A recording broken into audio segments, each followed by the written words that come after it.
വൈക്കത്തഷ്ടമിക്ക് കർശന നിയന്ത്രണങ്ങളോടെ ഭക്തരെ പ്രവേശിപ്പിക്കാൻ തീരുമാനം. മൊബൈൽ ആപ്പിലൂടെ ബുക്ക് ചെയ്യുന്നവർക്ക് മാത്രമായിരിക്കും ക്ഷേത്ര ദർശനത്തിനുള്ള അനുമതി. രാവിലെയും വൈകിട്ടും ദേവസ്വം ബോർഡ് നിശ്ചയിക്കുന്ന സമയത്ത് മാത്രമായിരിക്കും ഉത്സവ നാളുകളിൽ വെർച്വൽ ക്യൂ വഴി ഭക്തർക്ക് തൊഴാനുള്ള അവസരം. പാല RDOയുടെ നേതൃത്വത്തിൽ നടത്തിയ വിവിധ വകുപ്പുകളുടെ യോഗത്തിലാണ് അഷ്ടമിക്ക് കർശന നിയന്ത്രണങ്ങളോടെ ഭക്തരെ പ്രവേശിപ്പിക്കാനുള്ള തീരുമാനം. സ്മാർട്ട് ഫോണിൽ ലഭ്യമാകുന്ന അപ്ന ക്യൂ ആപ്പാണ് ഭക്തർ വെർച്വൽ ക്യൂ ബുക്കിംഗിനായി ഉപയോഗിക്കേണ്ടത്. 13 ദിവസം നീളുന്ന ഉത്സവത്തിന് വ്യാഴാഴ്ച മുതൽ ആപ്പിൽ ദർശനത്തിനുള്ള സമയം തിരഞ്ഞെടുക്കാം. അഷ്ടമി ദർശനത്തിന് പുലർച്ചെ 4:30 മുതൽ ഉച്ചയ്ക്ക് 1 മണി വരെയാണ് ഭക്തർക്കുള്ള പ്രവേശനാനുമതി. 1 മണിക്കൂറിൽ 700 പേരെ പ്രവേശിപ്പിക്കാവുന്ന രീതിയിലായിരിക്കും ക്രമീകരണം.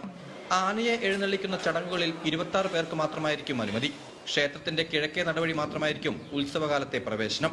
ക്ഷേത്ര ദർശനത്തിന് എത്തുന്ന ഭക്തർക്ക് വിർച്വൽ ക്യൂ സംവിധാനമാണ് നിലവിൽ ദേവസ്വം ബോർഡ് ഒരുക്കിയിരിക്കുന്നത്.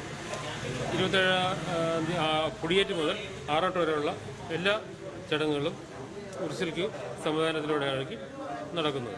വെള്ളിയാഴ്ച രാവിലെ നടക്കുന്ന കൊടിയേറ്റ് ചടങ്ങുകളിൽ ഭക്തർക്ക് പ്രവേശനമുണ്ടാകില്ല. ഉത്സവകാലത്ത് ക്ഷേത്ര മതിൽക്കെട്ടിനുള്ളിൽ തങ്ങാനും ഭക്തർക്ക് അനുമതിയില്ല. അഷ്ടമി ദിനത്തിലെ ഉദയനാപുരത്തപ്പന്റെ വരവിന് റോഡുകളിലെ വരവേൽപ്പിനും വിളക്കുവയ്പ്പിനും അനുമതിയുണ്ടാകില്ല. ആറാട്ടിനുള്ള പറയെടുപ്പും ഒഴിവാക്കാനാണ് തീരുമാനം. ഈ കോവിഡ് കാലത്ത് അത്യപൂർവമായ ഒരു അഷ്ടമി ഉത്സവത്തിനായിരിക്കും സാക്ഷ്യം വഹിക്കുക. മനോരമ ന്യൂസ്, വൈക്കം.